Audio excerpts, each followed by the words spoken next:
Hello, everyone, and welcome back to English Pod. My name is Marco. And my name is Catherine, and today we have an upper intermediate level lesson all about money. That's right. We are going to be talking about money, but most importantly, we need to start saving money. We need to spend less. Exactly. So in order to control spending, today we're talking about budgeting. So let's take a look at this very important word in today's vocabulary preview.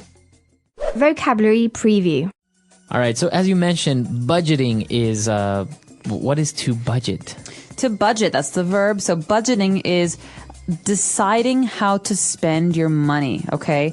So that means that we prepare a plan for how to spend money. All right, so that can be a noun and a verb. A budget is the plan on how you're going to spend money, and to budget is to execute this plan.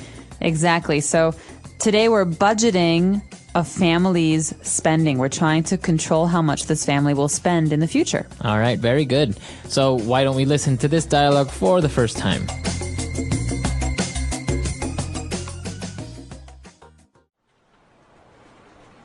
Welcome, Mr. and Mrs. Carnwell. Please take a seat. Thank you.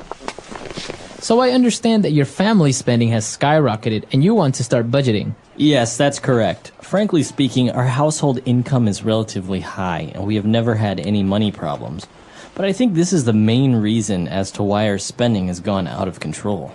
We have 2 kids, and with allowances, paying their credit cards, ours, and not to mention our mortgage and car payments, with the recent economic downturn, my husband's business has suffered, and now we need some advice as how we can prepare a family budget. I see.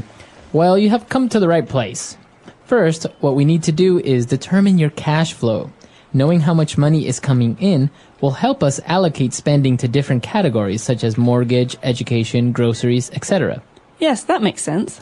Secondly, I need you to bring all of your receipts for the last 2 to 3 months. That way we can determine what your average expenditures are and see which category you're spending money on the most. Usually, your fixed costs are higher and we can't do much about that. But we can usually trim your variable costs, such as entertainment or clothing. Great! We will do that then. Now how about we treat you to a nice dinner? That's another thing. If you really want to stop spending so much money, throw away at least half of your credit cards. All right, we're back. So there were some interesting words and phrases in this dialogue related to budgeting and a lot of, financial terms here. So let's get started now on language takeaway. Language takeaway. This first term is very important because it tells us what kind of a budget we're talking about.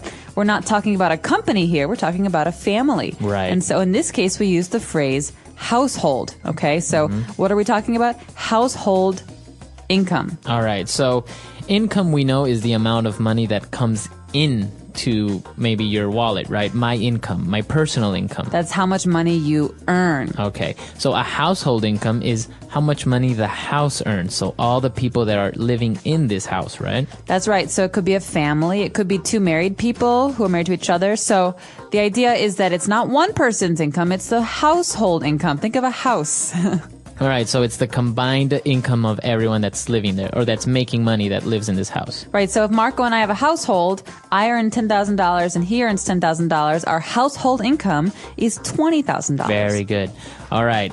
So then now we know that what our household income is. And in this case, we have children and we give our kids an allowance. Okay, so I had an allowance when I was a kid. This is the amount of money I got from my parents every week. So I get, I think, $10 a week, and I could spend it on anything I wanted. And I didn't have to work because my parents gave the money to me. Okay. And so an allowance is this money. It's the money that mom and dad give to their children, maybe every month or maybe every week. Now, it's not only related to children, right? Because maybe if you have a brother or maybe you're married and your wife is a housewife, maybe you give her an allowance, right? Or the opposite. Maybe you're a house husband and you get an allowance from your wife. That's right. You can have an allowance if you're anyone. You can also have an allowance from your company if you go traveling. So if you have a business trip, your company gives you a food allowance. That's the amount of money you can spend on food. And you don't have to work for it. That's the best part. Awesome. All right. So after these allowances, they were talking about, well, how the economic downturn has affected their income and their spending? Okay, so down, you think this is a negative thing. You're right. Downturn means when a situation gets worse, okay, or slows down. And in this case, the economy is what got worse. And you remember this from last year. Things started to get very difficult for people who are in business. And this has affected families. And so we call the situation an economic downturn. Now, the opposite would maybe an economic boom. That's right. A boom is when things are going well. That means people are earning more money. There are more jobs. All right, very good.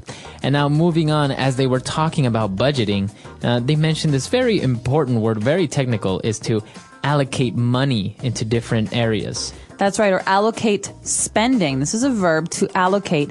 That means to decide where the money will go.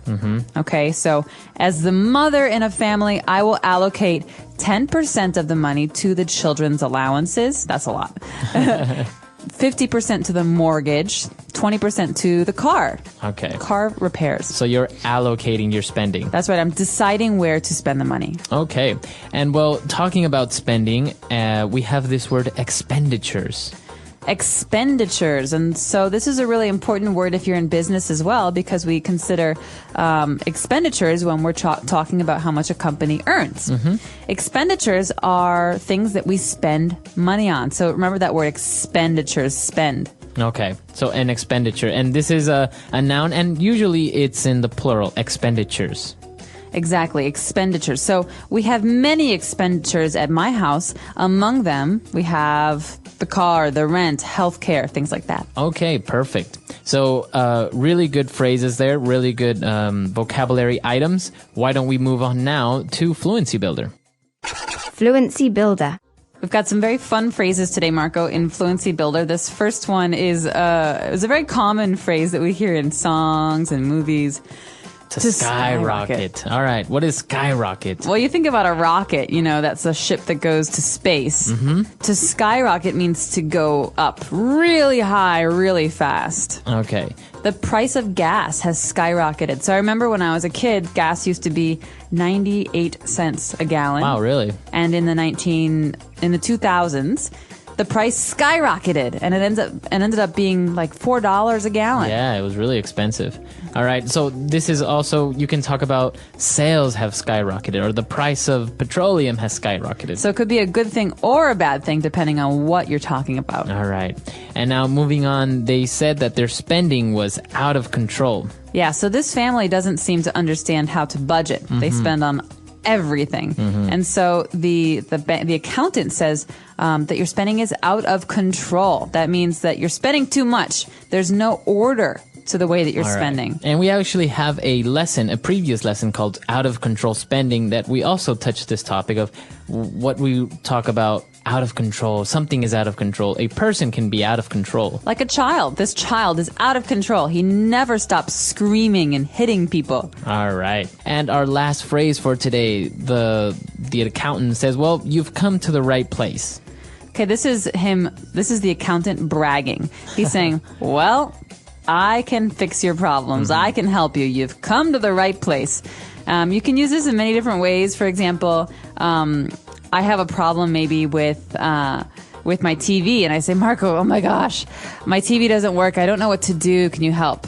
Right, and I can say, well, you've come to the right place. I can fix your TV. Marco's an expert in electronics. All right, so you've come to the right place. It's a very common phrase, especially as you say when somebody's trying to brag and say, well, I know how to fix your problems, or I know what you need. I'm good at this. You've come to the right place. If you want to learn English, you've come to the right place. Exactly. Englishpod.com. All right, so let's listen to our dialogue for the last time.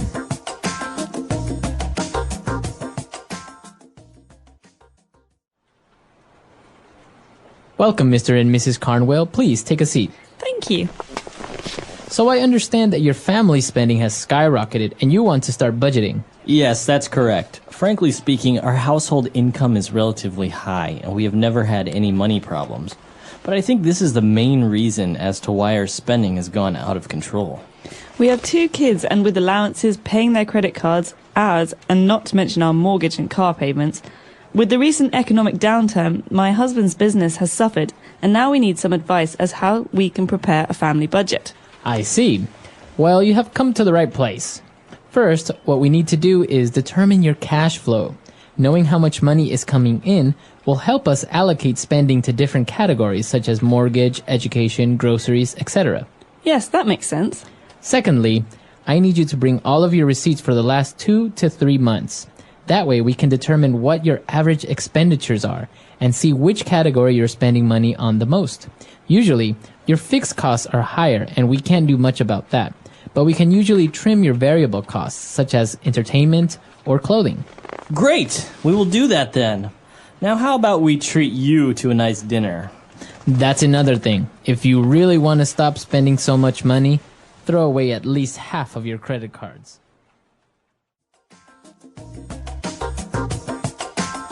All right, we're back. So now talking about allowances. You said you had an allowance when you were a kid. Did you really have a $10 a week allowance? No, I think it was like $8. It started out at $6 or $5 a week, and then I think the most I got was like 10 or 11. Oh, wow. So it was like almost about $1 a day. About that, but usually the point was that, well, I started working when I was 15 because my parents thought it was important for children to learn how money works. But I was given that money because at the time, it was enough money to go out one night. So on Friday nights, if I wanted to go out with my friends, I could go out to watch a movie and get a slice of pizza, and $10 was enough. Okay. Now $10 doesn't even buy you a ticket to the movie, but at the time it was more than enough. So this is important, I guess, because, different families have different ways of upbringing their children, and in many cases, this doesn't happen, right? If I want to go out to the movies on a Saturday, then my parents will give me $30, and if I want to go out next weekend, they'll also give me money. So it's interesting to see the contrast, because obviously when I was a kid, also I didn't really get this opportunity of going out all the time, and actually I had to work for it. So if I wanted to go out on the weekend, I would get an allowance, but also I would have to wash the car. That was typical with my dad. I had to wash the car. Well, I think it's interesting because it shows that the parents want to teach their children about budgeting. Because if you only have $10, you really have to budget. You have to decide how you will allocate that money, even though it's not very much. So in some ways, it's good practice. Yeah, it is. I think it's done us well. We're not in debt. Not yet. All right. So let us know how allowances work in your country, or maybe did you have an allowance when you were a kid? A lot of people didn't have an allowance. I know a lot of friends didn't get allowances. So come to our website, EnglishPod.com, and if you have any other questions or doubts, please leave them there as well. We hope to hear from you. Until next time. Bye. Everyone.